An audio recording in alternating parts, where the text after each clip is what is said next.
Vani stories.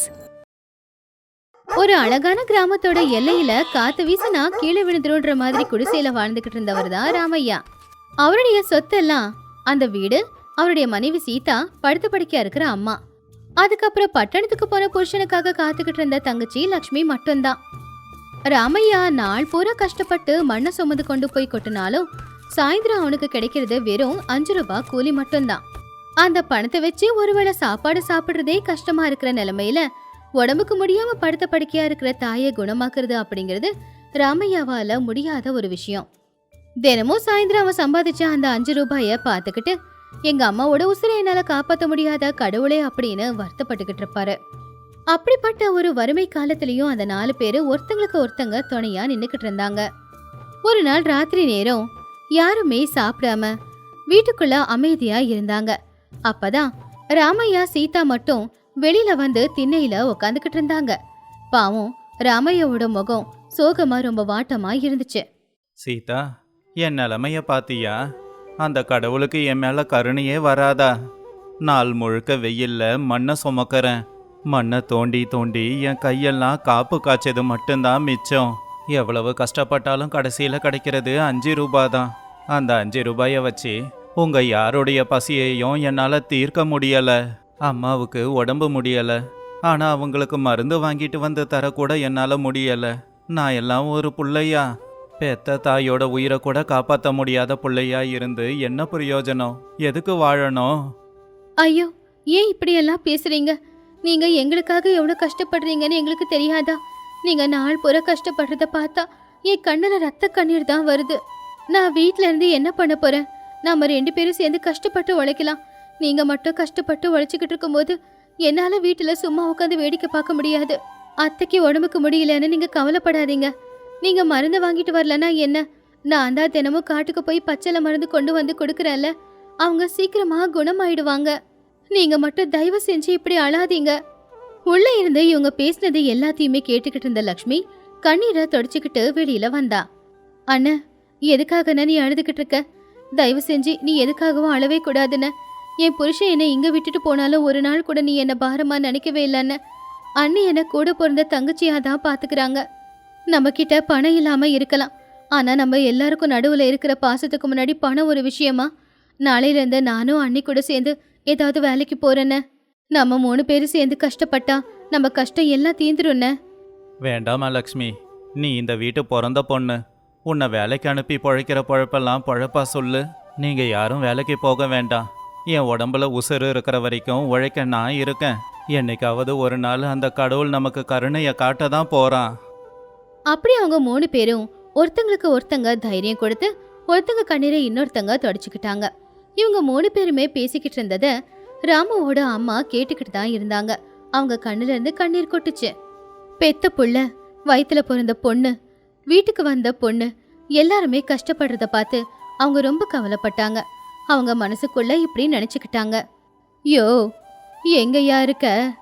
சந்தோஷமா தனியா போய் சேர்ந்துட்டியே, கூடவே என்னையும் கூட்டிட்டு போயிருக்கலாம்ல.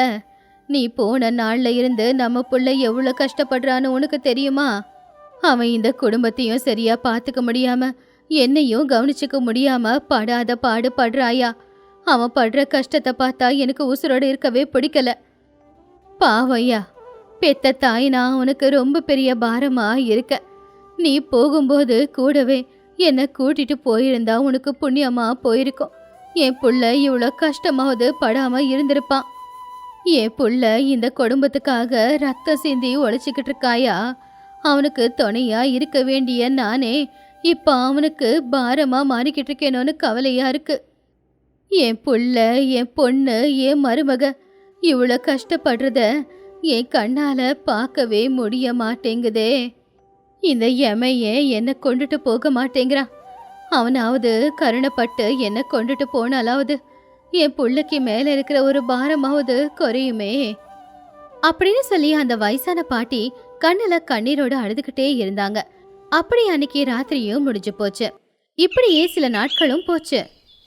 அவங்க வாழ்க்கையில எந்த ஒரு மாற்றமும் வரல. ஆனா கடவுள் அவங்க வாழ்க்கையில இன்னொரு சோதனையையும் வச்சான்.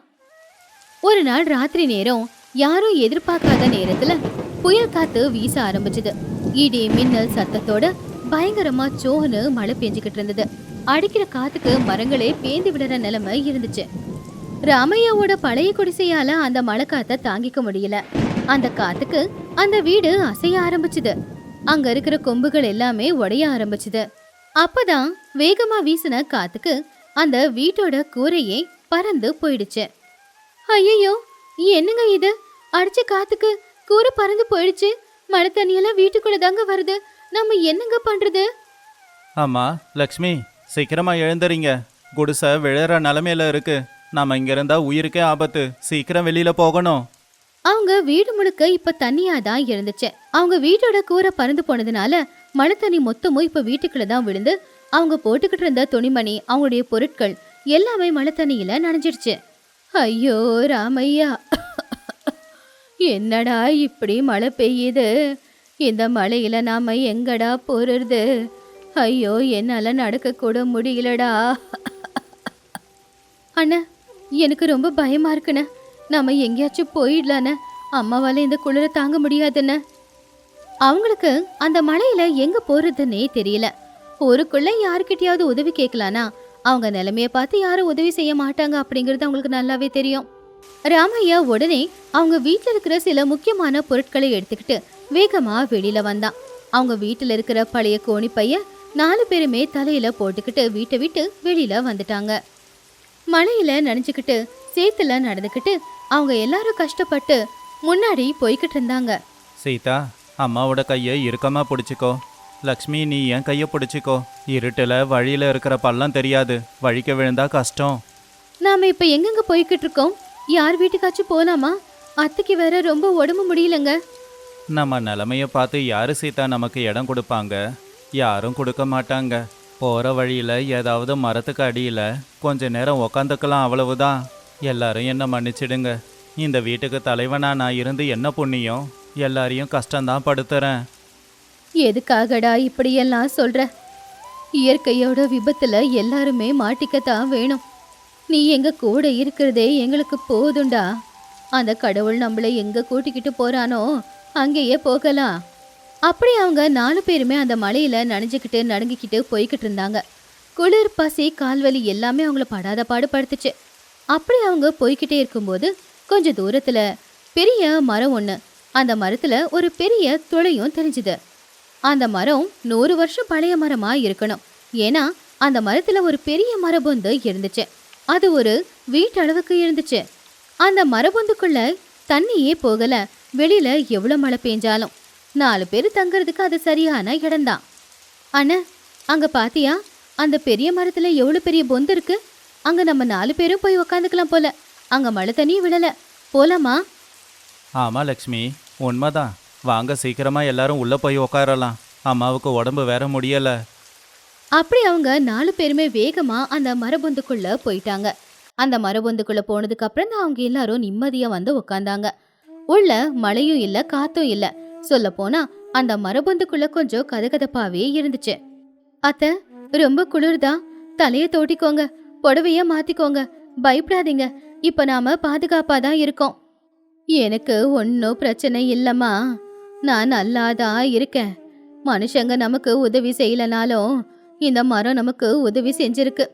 உலகத்துல இருக்கிற மனுஷங்களுக்கு இந்த மரம் எவ்வளவோ பரவாயில்ல. இந்த மரம் இல்லைன்னா இந்த மழையில நாம என்ன ஆயிருப்போமோ. ஆமாம்மா, நம்ம குடிசை விழுந்தாலும் கடவுள் தான் இந்த மரபொந்தை நமக்கு காட்டியிருக்கான். நமக்கு இங்க எந்த பிரச்சனையும் இல்லை. அண்ணா, இந்த மரபொந்து ரொம்ப பெருசா இருக்குல்ல. நாம 4 பேரும் எவ்வளவு நிம்மதியா உட்காந்துக்கிட்டு இருக்கோம் பாரு. இங்க எனக்கு எந்த ஒரு பயமும் இல்ல. மழை விட்டாலும் கொஞ்ச நாள் வரைக்கும் நாம வீட்டுக்கு போக முடியாது. ஏன்னா அங்க வீட்டுல கூரை இல்லை. அந்த கூரையை நாம சரி பண்ற வரைக்கும் இந்த மரபொந்து தான் நமக்கு வீடு. இந்த இடம் நம்மளுடைய புது உலகம். ஆமாங்க, நாம தங்க இடம் கொடுத்த இந்த மரம் தாங்க நமக்கு கடவுள் மாதிரி. இயற்கையே நமக்கு பிரச்சனையும் கொடுத்து இயற்கையே தீர்வும் கொடுக்குது.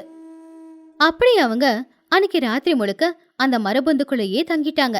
வெளியில மழை பெஞ்சாலும் குளிர்காத்து வீசினாலும் உள்ள மட்டும் நல்ல கதகதப்பா தான் இருந்துச்சு. அடுத்த நாள் காலையில மழை நின்னு போச்சு. ஆனா அவங்க குடிசை முழுக்க தண்ணியால நிறைஞ்சு போச்சு. அந்த தண்ணி எல்லாம் வத்தி போகணும்னா சில நாட்கள் ஆகும். அதனால சில நாட்கள் வரைக்கும் அவங்க அந்த மரபொந்திலேயே இருக்க வேண்டிய சூழ்நிலை வந்துச்சு. அங்கேயே வெளியில ஒரு சின்ன அடுப்பை பத்த வச்சு சீதா சமையல் செஞ்சுக்கிட்டு இருந்தா. ராமையா வேலைக்கு போயிட்டு வந்ததுக்கு அப்புறமா மரபொந்து கூட தான் படுத்து ஓய்வு எடுத்துக்கிட்டு இருந்தான். அம்மாவுக்கும் அந்த மரபொந்துல ரொம்ப அமைதி கிடைச்சது. ஏன்னா அங்க யாருமே வரமாட்டாங்க. அவங்களுடைய நிலைமைய பார்த்து யாரும் சிரிக்கவும் மாட்டாங்க. சில நாட்களுக்கு அப்புறமா அவங்க குடிசையில இருக்கிற தண்ணி எல்லாம் வத்தி போனதுக்கு அப்புறமா அவங்க குடிசையோட கூரைய சரி பண்ணணும் அப்படின்னு நினைச்சாங்க. ஆனா கூரைய சரி பண்றதுக்கு அவங்களுக்கு புல்லு வேணும். சீதா, மழை தண்ணி எல்லாம் வத்தி போச்சு. இப்ப கூரைய சரி பண்ணணும். தனியா நான் மட்டும் போய் புல்லு பறிச்சிட்டு வரணும்னா நேரம் ஆயிடும். சீக்கிரமா கூரைய சரி பண்ணணும். நீங்க தனியா எதுக்குங்க போகணும்? நானும் லக்ஷ்மி கூடவே வரோம். நாங்களும் உங்களுக்கு புல்லு கொண்டு வரதுல உதவி செய்யறோம். 3 பேரும் சேர்ந்து கஷ்டப்பட்டா வேலை சீக்கிரமா முடியும் இல்லையா? ஆமா அண்ணா, நாம 3 பேரும் சேர்ந்து கஷ்டப்படலாம். தனியா நீ கஷ்டப்பட வேண்டிய அவசியம் என்ன இருக்கு? அப்படி புருஷன், பொண்டாட்டி, தங்கச்சி எல்லாருமா சேர்ந்து அந்த ஊரோட எல்லையில இருக்கிற வயலுக்கு போனாங்க. அங்க காஞ்சு போய் இருக்கிற புல் எல்லாத்தையுமே பெரிய மூட்டையா கட்டிக்கிட்டாங்க. அத சுமந்துக்கிட்டு அவங்களுடைய இடிஞ்சு விழுந்த வீட்டுக்கிட்ட அவங்க கொண்டு வந்து வச்சாங்க. ராமையா கூரைக்கு மேல ஏறி சீதாவும் லக்ஷ்மி கொடுத்துக்கிட்டு இருக்கிற புல்ல வச்சு வீட்டோட கூரைய சரி பண்ணிக்கிட்டு இருந்தான். அப்படி அவங்க எல்லாரும் ராத்திரியும் பகலுமா கஷ்டப்பட்டு அவங்க பழைய வீட்டோட கூரைய சரி பண்ணிட்டாங்க. இப்படி அவங்களுக்குள்ள இருக்கிற ஒற்றுமையும் பாசமும் தான் அந்த வீட்டை மறுபடியும் நிலையா நிறுத்துச்சு. அப்படி குடிசை தயாரானதுக்கு அப்புறமா 4 பேரும் அந்த குடிசைக்குள்ள போய் உக்காந்தாங்க. ஆனா அம்மாவால அந்த மரபொந்த மட்டும் மறக்கவே முடியல. குடும்பத்துக்கே கஷ்டம் வர நிலைமையில கூட தான் புள்ள யாருக்கிட்டையும் கை நீட்டாம இயற்கையோட ஆதாரத்தை பயன்படுத்திக்கிட்டு வாழ்ந்தா அப்படிங்கறதுல அவங்களுக்கு ஒரு பெருமை. அந்த கஷ்ட காலத்துல அவங்களுக்கு பெரிய உதவியா இருந்த அந்த மரத்தை அந்த அம்மாவால எப்பவுமே மறக்க முடியாது. தினமும் சாயந்தர நேரம் அவங்களுடைய கைத்துக்கட்டலை எடுத்துட்டு போய் அந்த மரத்துக்கு வெளியில போட்டு அந்த அம்மா படுத்துருவாங்க. ஏன்னா அந்த மரம் அவங்களுக்கு ஒரு தாயோட மடி மாதிரி தோணுச்சு. அம்மா மரமே, இந்த உலகத்துல மனுஷங்க எல்லாரும் பணம் இருக்கிறவங்கள மட்டும்தான் மதிப்பாங்க. ஆனா நீ எதுவுமே இல்லாம வந்த எங்களுக்கு பெரிய ஆதாரமா நின்ன. எங்களை வெயில்ல இருந்து, மழையில இருந்து, குளிர்ல இருந்து நீதாமா அன்னைக்கு காப்பாத்துன. நீ மட்டும் அன்னைக்கு இல்லனா எங்க நிலைமை என்ன ஆயிருக்குமோ? என்னை பொறுத்த வரைக்கும் நீ சாதாரண மரம் இல்லம்மா, ஏன் குல தெய்வம். ஏன் உடம்புல உசுர் இருக்கிற வரைக்கும் உன் மரத்தோட நிழல்லையே நான் வந்து படுத்துக்கிறேன். இங்க வீசுற காத்துதான் எனக்கு சொர்க்கமா இருக்கு. என்ன சுத்தி இருக்கிற மனுஷங்க பார்வையில நான் இருக்கிறத விட உன் பார்வையில இருக்கிறதே எனக்கு ரொம்ப பாதுகாப்பா இருக்குமா. நீ எப்பவுமே என் குலசாமிமா அப்படின்னு அந்த மரத்தை தான் குல தெய்வமா, குலசாமியாவே நினைச்சு அந்த அம்மா கும்பிட ஆரம்பிச்சாங்க. அப்படி கஷ்டப்பட்ட அந்த குடும்பத்தை ஒரு நாள் அந்த மரம் தான் காப்பாத்துச்சு. மனுஷங்களுக்கு கஷ்டம் வர்றது சகஜம்தான். அப்படி கஷ்டப்படுற மனுஷங்களுக்கு நாம ஆதரவா இல்லைனாலும் பரவாயில்ல, அவங்களை இன்னும் கஷ்டப்படுத்தாம இருந்தா அதுவே போதும். ஆனா இயற்கை நமக்கு கஷ்டங்களை கொடுக்கும், அதே நேரம் கஷ்டப்படுறவங்களுக்கு பாதுகாப்பையும் அதே இயற்கை தான் கொடுக்கும் அப்படிங்கிறது இந்த கதை மூலமா நாம தெரிஞ்சுக்கிட்டோம்.